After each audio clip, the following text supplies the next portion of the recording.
तो इस कहानी का स्टार्ट होता है फ्यूचर में, जहां अब अर्थ का ऑक्सीजन लेवल बहुत ज्यादा कम हो चुका है। इसी वजह से जमीन पे मौजूद सारे पौधे और जानवर मारे जा चुके हैं। इंसान भी बस बहुत थोड़े ही जिंदा है। बचे हुए इंसानों को जिंदा रहने के लिए हर वक्त ऑक्सीजन मास्क की जरूरत पड़ती है। इसी दुनिया में हम डेरियस नाम के एक आदमी से मिलते हैं। वो अपने डैड के साथ कोई काम कर रहा था। हम देखते हैं कि एकदम से डेरियस के डैड जहाँ काम कर रहे थे वहाँ का फ्लोर टूट जाता है। उसके डैड नीचे गिर जाते हैं, जिसकी वजह से गलती से उनका ऑक्सीजन मास्क उतर जाता है। इससे पहले कि डेरियस उनकी मदद करने को पहुंचता, उनकी मौत हो जाती है। और फिर दुखी डेरियस अपने घर आता है। उसके घर पर उसकी वाइफ और उसकी एक बेटी थी। डेरियस के डैड की मौत का उनको भी बहुत ज्यादा दुख हुआ। हमें मालूम होता है कि डेरियस की वाइफ माया एक बायोलॉजिस्ट थी और डेरियस खुद एक इंजीनियर था। इन दोनों ने मिलकर एक ऐसी मशीन बनाई थी जो उनके घर में ऑक्सीजन लेवल को पूरा रखती थी और बाहर की सारी हवा को फिल्टर करके उनके घर लेके आती थी। ये लोग अपने घर में बगैर मास्क के जिंदा रह पाते थे। यहाँ इनके इस अंडरग्राउंड बंकर वाले घर में सब कुछ मौजूद था और अगर इन्हें किसी चीज की जरूरत पड़ती तो ये लोग ऑक्सीजन मास्क पहनकर बाहर की दुनिया से उसे ले आते। डेरियस माया से कहता है कि कल को मैं डैड की ग्रेव बनाने जाऊंगा और मेरे साथ कोई भी नहीं जाएगा क्योंकि हमारे पास ऑक्सीजन के रिसोर्सेज बहुत थोड़े हैं। यहाँ एकदम से उसको अपने ऑक्सीजन मशीन वाले सिस्टम में भी बीप सुनाई देती है। वो जाकर चेक करता है तो उसे मालूम होता है कि जमीन का ऑक्सीजन लेवल और गिर गया है। ऐसे में अब उनकी मशीन उन्हें इतनी भी ऑक्सीजन प्रोवाइड नहीं करेगी कि यहाँ पर 3 लोग जिंदा रह पाए। अब इनकी मशीन सिर्फ 2 लोगों को जिंदा रखने के लिए ऑक्सीजन बना पा रही थी। ये सब देखकर डेरियस बहुत ज्यादा परेशान होता है। अगली सुबह हम देखते हैं कि डेरियस अपने डैड की ग्रेव बनाने के लिए बाहर जाने वाला था। वो अपनी बेटी से कहता है कि अपनी मॉम का ख्याल रखना, बार बार जनरेटर चेक करती रहना और देखना कि मशीन में कोई प्रॉब्लम ना हो। माया और उसकी बेटी जोहरा को लगता था कि डेरियस शाम तक लौट आएगा, लेकिन उस शाम के बाद वो कभी वापस नहीं आया। 6 महीने गुजर गए। ये लोग उसको ढूंढने भी नहीं गए क्योंकि अगर ये लोग यहाँ से बाहर निकलते तो खुद मर जाते। इस बंकर में अब सिर्फ माया और जोहरा ही रहती थी। उन्हें आज भी ये उम्मीद थी कि डेरियस वापस आ जाएगा। इस उम्मीद में ये दोनों जिंदा थी और एक दूसरे का बहुत ख्याल रखती थी। माया जो बायोलॉजिस्ट थी उसने अब आहिस्ता आहिस्ता अपने इस बंकर से बाहर निकलना शुरू कर दिया था क्योंकि उसे उम्मीद थी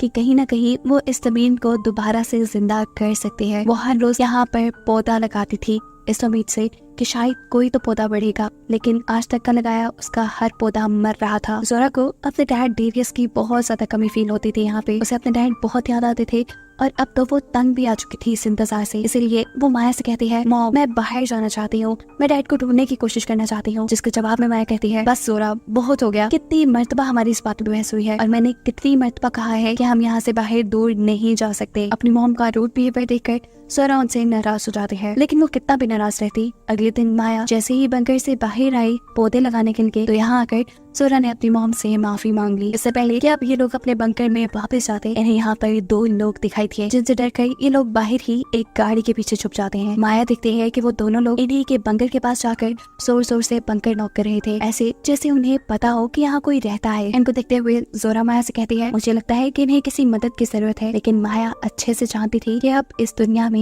किसी पे भरोसा नहीं किया जा सकता। माया का प्लान था कि जैसे ही वो दोनों इनके बंकर से दूर जाएंगे, ये लोग भागकर अपने बंकर में वापस जाकर छुप जाएंगे। इससे पहले कि वो दोनों लोग यहाँ से चले जाते, माया और जोहरा दोनों की ही ऑक्सीजन मशीन बीप करने लग जाती है क्योंकि उसमें ऑक्सीजन बहुत कम रह गया था। और ऐसे वहाँ पे खड़ी हुई औरत को इनके बारे में पता चल जाता है। जैसे ही वो औरत इन तक पहुँचती है तो देखती है कि वहाँ कोई नहीं था क्योंकि जोहरा और माया पहले ही यहाँ से भाग चुके थे। इस लड़की का दूसरा साथी उनके बंकर की छत के ऊपर था। वो जोर जोर से चिल्लाकर अपने साथी को कह रहा था, पीछे देखो पीछे देखो। इससे पहले कि वो लड़की पीछे देखती, जोहरा और माया दोनों उसे धक्का देते हुए अपने बंकर के अंदर घुस जाते हैं। वो लड़की खड़े होकर पीछे से चिल्लाती रह जाती है, प्लीज मेरी बात सुनो, हमें बस तुम्हारी मदद की जरूरत है, हमारी मदद करो। लेकिन माया उनकी एक नहीं सुनती। बंकर के अंदर जाने पर जोहरा और माया अपने बंकर की छत वाली विंडो से इन दोनों से बात करती है और कहती है, यहाँ से चले जाओ। जवाब में वो लड़की कहती है, नहीं मैं तुम्हारी मदद के बगैर यहाँ से नहीं जा सकती। देखो यहाँ से कुछ ही दूरी पर हमारा 100 लोगों का एक कैंप है और सबकी जान खतरे में है। अगर तुमने हमारी मदद ना की तो सब लोग मर जाएंगे। मैं तुम्हें, तुम्हारी बेटी को और तुम्हारे हस्बैंड को बहुत अच्छे से जानती हूँ। तुम्हारे हस्बैंड का नाम डेरियस है, वो मेरा दोस्त था। तुम माया हो, तुम्हारी बेटी का नाम जोरा है। देखो मैं सब जानती हूँ, बस मुझे इतनी सी मदद चाहिए कि मुझे तुम्हारे बंकर का ऑक्सीजन फिल्टर करने वाला सिस्टम देखना है, जिसके बारे में मुझे डेरियस ने बताया था। हमारे कैंप में सैकड़ों लोग रहते हैं और वहाँ पर भी सेम ही फिल्टर लगा है। हमारे ऑक्सीजन फिल्टर में कुछ खराबी आ गई है। मैं बस तुम्हारे वाला ऑक्सीजन फिल्टर देखकर उससे आइडिया लेना चाहती हूँ कि कैसे हम अपने फिल्टर्स को ठीक कर पाए। जवाब में माया कहती है, मुझे डेरियस ने तुम्हारे बारे में कुछ नहीं बताया था, मुझे तुम पे बिल्कुल एतबार नहीं, और वैसे भी तुम लोग नीचे बंकर में नहीं आ सकते क्योंकि नीचे सिर्फ 2 लोगों के लिए ऑक्सीजन है। अगर तुम लोग यहाँ आए तो हम लोग भी मर जाएंगे। तब वो लड़की कहती है, प्लीज हम तुम्हारा ज्यादा वक्त नहीं लेंगे, मुझे सिर्फ उस मशीन का ब्लूप्रिंट दे दो। माया एक और बार इन लोगों को यहाँ से जाने को कहती है, लेकिन ये यहाँ से नहीं जाती। उनको देखते हुए जोरा माया से कहती है, मॉम मुझे लगता है हमें इनकी मदद करनी चाहिए। वो हमारे बारे में जानते हैं, डैड के बारे में जानते हैं। ऐसा भी हो सकता है कि शायद इन्हें डैड का पता हो, शायद डैड इन्हीं के साथ हो। जोरा की बात मानते हुए अब वो इन दोनों को अंदर लाने के लिए तैयार तो हो जाती है, लेकिन भरोसा इनके ऊपर अभी भी इससे नहीं था। वो पहले खुद बाहर जाती है और गन पॉइंट पे इन्हें लेकर इनके सभी वेपन्स छुड़वा देती है। इस लड़की का नाम टेस था। माया यहाँ टेस से अपने साथी के हाथ बांध कर उसे जमीन पे लेटने को कहती है, जो भी ये लोग कर लेते हैं। अब जैसे ही माया बंदी बनाकर इन दोनों को अपने बंकर में ले जाने वाली थी, इनका तीसरा साथी भी यहाँ गया। उसके हाथ में गन थी। माया को इससे खतरा लग रहा था, इसलिए माया ने उसे शूट कर दिया, जिसकी वजह से इस आदमी का कंधा जख्मी हो गया। माया को अब इन लोगों पे भरोसा नहीं रहा था। वो इन्हें अपने बंकर के अंदर नहीं ले जाने वाली थी, लेकिन जब माया खुद बंकर के अंदर जाने लगी तो वो जख्मी आदमी भी जबरदस्ती उसके बंकर के अंदर आ जाता है, जिसे माया बंदी बना लेती है। टेस और उसका दूसरा साथी जो बंकर के बाहर ही रह गए थे, वो दोबारा माया से रिक्वेस्ट करने की कोशिश करते हैं, देखो प्लीज हमें अंदर आने दो, हमारा अंदर आना बहुत जरूरी है। लेकिन माया का भरोसा अब इनके ऊपर से बिल्कुल टूट चुका था। टेस उसे समझाते भी है, देखो वो तीसरा साथी तुम्हारे बारे में कुछ नहीं जानता था, उसे लगा कि तुम हमें नुकसान पहुंचा रही हो, इसलिए उसने तुम्हारे ऊपर गोली चलाई। लेकिन माया एक सुनने वाली नहीं थी। अब टेस का साथी टेस से कहता है, देखो तुम्हारे प्लान पे वर्क करके हमने बहुत देख लिया, हमें देर भी हो रही है, ये ना हो कि सारे लोग मर जाए। अब मैं अपने तरीके से काम करूंगा। असल में उसका प्लान माया के बंकर के दरवाजे को तोड़कर जबरदस्ती माया के घर के अंदर घुसने का था। लेकिन माया भी कोई आम बंदी नहीं थी, इनकी सारी चालाकियों को वो जानती थी। जैसे ही वो लोग ड्रिल के जरिए इनके बंकर में सुराख करने लगते हैं तो माया अपने डोर में लगे हुए एक सिस्टम के जरिए उसकी ड्रिल को ही शॉक देकर खराब कर देती है, और ऐसे इनका माया के बंकर में घुसने का ये प्लान भी फेल हो जाता है। अब ये लोग एक नया प्लान बनाते हैं, जिसके चलते टेस माया के बंकर के ऊपर जाकर वो पाइप ढूंढने लग जाती है, जिसकी मदद से हवा इनके फिल्टर के अंदर जाती थी। अपने प्लान के मुताबिक टेस ने अपने साथी से कहा था कि तुम बंकर की गेट के बाहर ही खड़े रहना, जैसे ही माया बाहर निकलेगी तो तुम उसे पकड़ लेना। असल में टेस ने उनके फिल्टर का पाइप बंद कर दिया था, जिसकी वजह से इनके बंकर में ऑक्सीजन का लेवल बहुत ज्यादा कम हो चुका था। वो चाहती थी कि ऑक्सीजन बंद होने पर माया जरूर बाहर निकलेगी, इसलिए उसने अपने साथी से गेट के बाहर रहने को कहा था। लेकिन उसका साथी जब उसकी बात नहीं मानता तो माया के बाहर निकलने पे वो उसे पकड़ भी नहीं पाता, और माया मौका देखते हुए अपने बंकर के ऊपर चढ़ जाती है और पाइप भी खोल लेती है। पाइप को खोलने के बाद माया टेस और उसके दूसरे साथी के ऊपर गोलियां चलाना शुरू कर देती है, लेकिन इस हमले से ये दोनों किस्मत से बच जाते हैं। अब टेस अपने साथी पे बहुत गुस्सा थी, क्योंकि उसी की वजह से उनका प्लान फेल हुआ था। माया अभी भी अपने बंकर के ऊपर छुपी हुई थी। जैसे ही टेस के साथी को ये बात पता चलती है, वो भी बंकर के ऊपर जाकर माया को पकड़ लेता है। ये लोग माया को जबरदस्ती पकड़कर अब बंकर के सीसीटीवी के सामने ले आते हैं, जहाँ से कि जोरा से कहते हैं, दरवाजा खोलो, नहीं तो हम तुम्हारी मॉम को मार देंगे। ये दरवाजा या तो पास की से खुलता था या तो अंदर की तरफ से। माया पास की बाहर नहीं लेकर आई थी और अंदर का तो माहौल ही बिगड़ चुका था। इसके साथ ही जिसे माया ने बंदी बनाया हुआ था, माया के जाने के बाद वो किसी तरह अपने आप को छुड़ाने में कामयाब हो गया और उसने जोरा को बंदी बना लिया।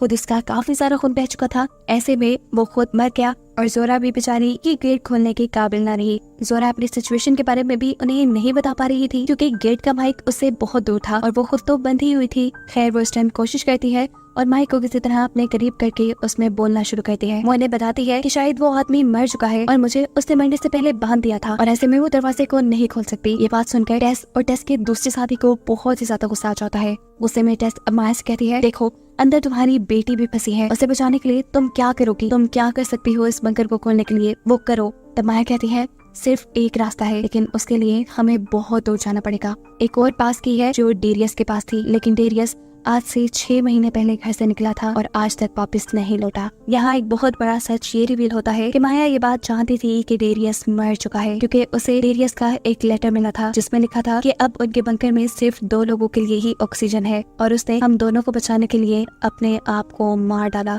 वो कहती है, मैं चाहती हूँ कि डेरियस की लाश इस टाइम कहाँ होगी, डेरियस के पास से वो चाबी लेने के लिए अब टेस माया को लेकर यहाँ से निकल जाती है और अपने साथी को सख्ती से इस डोर के सामने रहने को कहती है। रास्ते में माया टेस को ये बात भी बताती है कि अगर तुम्हें लग रहा है कि हमारी मशीन बहुत अच्छी है तो ऐसा कुछ नहीं। वक्त गुजरने के साथ साथ उसका ऑक्सीजन लेवल बहुत कम होता जा रहा है। एक वक्त ऐसा आएगा कि वो सिर्फ एक इंसान के लिए ऑक्सीजन बनाया करेगा। ऐसे में हमारे पास बस बहुत थोड़ा वक्त है। हम खुद भी उस मशीन को मॉडिफाई करने की कोशिश कर रहे हैं। ये सारी बातें और डेरियस की मौत की बात अभी तक माया ने जोरा से छुपाई हुई थी। थोड़ी दूर जाने पे फाइनली माया को डेरियस की लाश मिल जाती है, जिसे देखते हुए वो अपने ऊपर कंट्रोल न कर पाई। उसे रोना आने लगा। टेस उसे कहती है, माया हमारे पास इतना टाइम नहीं है, तुम पास की लो और चलो, हमारे पास ऑक्सीजन भी कम है। डेरियस के बैग से चाबी निकालते हुए माया को डेरियस के बैग से ये गन भी मिली, जिस गन को वो अपने पास रख लेते हैं। वो चाहती तो यहाँ वो टेस को मार भी सकती थी और खुद वापस जा सकती थी, लेकिन उसने यहाँ पर टेस की मदद की क्योंकि कहीं ना कहीं उसे अब टेस पे भरोसा होने लगा था। बिना वक्त जाया किए अब इन्हें माया के बंकर में वापस जाना था, लेकिन बदकिस्मती से वो लोग जिस कार में यहाँ आए थे उसकी सोलर बैटरी खत्म हो जाती है। माया की टांग बुरी तरह जख्मी थी, वो तो चल भी नहीं सकती थी। ऐसे में वापस जाना उनके लिए एक बहुत बड़ा टास्क बन गया था। टेस माया को कहती है, तुम यहाँ थोड़ी देर रुको, मुझे बंकर की चाबी दो, मैं वादा करती हूँ कि मैं तुम्हें लेने जरूर आऊंगी। माया का उस पर एतबार करना एक और मर्तबा मुश्किल हो चुका था। वो यहाँ टेस के ऊपर गन पॉइंट करती है तो टेस भी उसके ऊपर गन पॉइंट कर लेती है और कहती है, माया देखो कोई गलती मत करना, वहाँ पर तुम्हारी बेटी की जान भी खतरे में है। अगर अपनी बेटी को बचाना चाहती हो तो वो चाबी मुझे दे दो, मैं वादा करती हूँ मैं तुम्हें बचाने आऊंगी। अपनी बेटी की खातिर माया उसे चाबी देने के लिए मान गई। कुछ घंटों की कड़ी मेहनत के बाद टेस भी भागते हुए बंकर तक वापस पहुँच गई। वहाँ पर टेस का साथी पहले से ही मौजूद था। ये लोग अब बंकर के अंदर चले जाते हैं और इन दोनों को देखकर जोरा घबरा जाती है। वो इन दोनों से पूछती है, मेरी मॉम कहाँ है? टेस जवाब में कहती है, वो ठीक है, उनका पाँव जख्मी था, वो यहाँ नहीं आ पाई, लेकिन वो जिंदा है, मैं चलती उन्हें वापस ले आऊंगी। जोरा पूछती है कि तुम्हें एक और चाबी कहाँ से मिली? ये तो मेरी डैड की चाबी थी। टेस उसे दुख नहीं देना चाहती थी, लेकिन मजबूरन उसे बताना पड़ा कि तुम्हारे डैड 6 माह पहले ही मर चुके हैं। और ये बात सुनकर जोरा टूट जाती है। यहाँ टेस का दूसरा साथी अब टेस के ऊपर गन तान देता है और गुस्से में कहता है, चलो चलो अपना काम करो, जल्दी से मुझे ब्लूप्रिंट्स दो। लेकिन टेस उसे यहाँ कहती है, रुको मुझे कुछ वक्त चाहिए, तुम ये काम कर लो, मुझे माया को बचाने जाना है। लेकिन यह आदमी जोरा के ऊपर गन पॉइंट करके टेस से कहता है, मुझे बस इस मशीन के ब्लूप्रिंट्स चाहिए, अगर तुमने मुझे ना दिए तो मैं इस लड़की को मार दूंगा। ना चाहते हुए भी टेस उनकी फिल्ट्रेशन मशीन खोलती है और यहाँ उसे कुछ समझ नहीं आता और अब वो अपने दूसरे साथी यानी अपने बॉस को सब सच बता देती है। वो कहती है, मैं डेरियस को नहीं जानती थी, मैंने तो इन लोगों की बातें रेडियो से सुनी थी, हमें इस मशीन को चेक करने के लिए इसकी मॉम को लाना पड़ेगा। वैसे भी ये मशीन ज्यादा बड़ी नहीं है, ये सिर्फ 2 ही लोगों को जिंदा रख सकती है। टेस की ये बात सुनते ही वो आदमी टेस को गोली मार देता है क्योंकि उसे खुद जिंदा रहना था। टेस को मरता देखकर जोरा बुरी तरह घबरा गई क्योंकि अब वो इस पागल आदमी के साथ यहाँ फंस चुकी थी। अब क्योंकि जोरा को भी ये बात मालूम हो गई थी कि कुछ अर्से बाद की मशीन सिर्फ एक इंसान के लिए ऑक्सीजन बनाएगी, तो उसे इस चीज का भी अंदाजा हो गया था कि थोड़ी ही दिनों बाद ये आदमी उसे भी मार डालेगा। ये रात यूं ही कट जाती है। जोरा रोती रहती है जबकि सीन कट होकर हमें जोरा की मॉम को दिखाया जाता है, यानी माया को, जो कि अभी तक वही फंसी हुई थी। सुबह होने तक भी जब टेस यहाँ नहीं आई तो उसे पता चल गया कि टेस ने उसे धोखा दिया है। उसके सिलेंडर में ऑक्सीजन भी बहुत कम रह गई थी, लेकिन यहाँ किस्मत ने उसका साथ दिया। सुबह होते ही धूप आ गई और उसकी कार चार्ज हो गई, जिसे लेकर वो जल्दी से अपने बंकर तक आ गई। बंकर के पास आते ही वो सबसे पहले अपनी एयर फिल्ट्रेशन पाइप को बंद कर देती है ताकि अंदर ऑक्सीजन बंद हो जाए और जो लोग इनके बंकर के ऊपर कब्जा करके बैठे हैं वो सब के सब बाहर निकल आए। बंकर के अंदर का सिस्टम जैसे ही खराब होता है तो वो आदमी बंधी हुई जोरा से पूछता है, ये क्या हुआ, इसे ठीक कैसे करना है? उसे तो कुछ भी करना नहीं आता था। तब जोरा बताती है, अक्सर सोलर सिस्टम में कुछ खराबी आ जाती है, इसे ठीक किया जा सकता है। उसे ठीक करने के लिए अब वो आदमी जोरा को बाहर भेज देता है, जहाँ जोरा को माया मिल जाती है। ये लोग एक दूसरे से मिलकर बहुत खुश होते हैं और एक दूसरे को गले लगा लेते हैं। दोनों मिलकर यहाँ का सिस्टम ठीक करते हैं और जब जोरा दोबारा बंकर के अंदर जाने की कोशिश करते हैं तो वो आदमी अब जोरा को बंकर के अंदर नहीं लेके आता। उसे बाहर निकालने का एक ही तरीका था, एयर फिल्ट्रेशन पाइप को दोबारा से बंद कर देना। ये लोग जैसे ही एयर फिल्ट्रेशन पाइप बंद करते हैं तो वो आदमी ऑक्सीजन के बगैर बाहर आ जाता है और उसके बाहर आते ही माया उसे शूट कर देती है। इस हमले से वो आदमी मरा नहीं था, बस सिर्फ जख्मी हुआ था। माया और जोरा जल्दी से अपने बंकर की गेट की तरफ भागते हैं और वो आदमी भी जबरदस्ती उनके गेट में घुस जाता है। अंदर आने पे इन्हें पता चलता है कि इस आदमी ने खुद से इस सिस्टम को ठीक करने की कोशिश की थी, जिसके चक्कर में उसने ये सिस्टम बिल्कुल तबाह कर दिया था। अंदर बहुत सी गैसेस फैल चुकी थी, साथ ही अब इस आदमी ने इनके ऊपर गन भी दान दी थी। माया उसे समझाती है, रुको, ये गन मत चलाना, अगर तुमने ये गन चला दी तो यहाँ आग लग जाएगी, यहाँ का सिस्टम बिल्कुल तबाह हो चुका है। वो आदमी इनकी बात पे यकीन नहीं करता, इनकी बात नहीं मानता और गन चला देता है। इसकी वजह से यहाँ आग लग जाती है और वो खुद ही मारा जाता है। इन दोनों ने तो ऑक्सीजन मास्क पहना हुआ था, जिसके चलते ये लोग बंकर से बाहर निकल आए थे। इनके ऑक्सीजन टैंक्स में भी ऑक्सीजन ज्यादा नहीं थी। अब रहते भी तो कहाँ रहते, बंकर इनका तबाह हो गया था। बचने की बस एक ही उम्मीद थी, टेस की बताई हुई वो कम्युनिटी जहाँ उसने बताया था कि सैकड़ों लोग रहते हैं। काफी लंबा सफर तय करने के बाद इनके टैंक्स की ऑक्सीजन खत्म हो जाती है और ये दोनों बेहोश हो जाते हैं। इन्हें होश आया तो किसी ने इन्हें रेस्क्यू कर लिया था और मालूम हुआ कि ये लोग उस कम्युनिटी के पास ही बेहोश हुए थे, जिसके बारे में टेस ने उन्हें बताया था। ये कम्युनिटी सच में एग्जिस्ट करती थी और यहाँ बहुत से लोग रहते थे। माया और जोरा भी अब यही रहने लगे थे। यहाँ पे रहने वाले सभी लोग अच्छे थे और एक दूसरे की मदद करने वाले थे। माया और जोरा भी यहाँ अब इनके अच्छे कामों में साथ देती है और इस कम्युनिटी के लिए बहुत से और एयर फिल्ट्रेशन प्लांट बना लेती है। माया क्योंकि एक बायोलॉजिस्ट थी,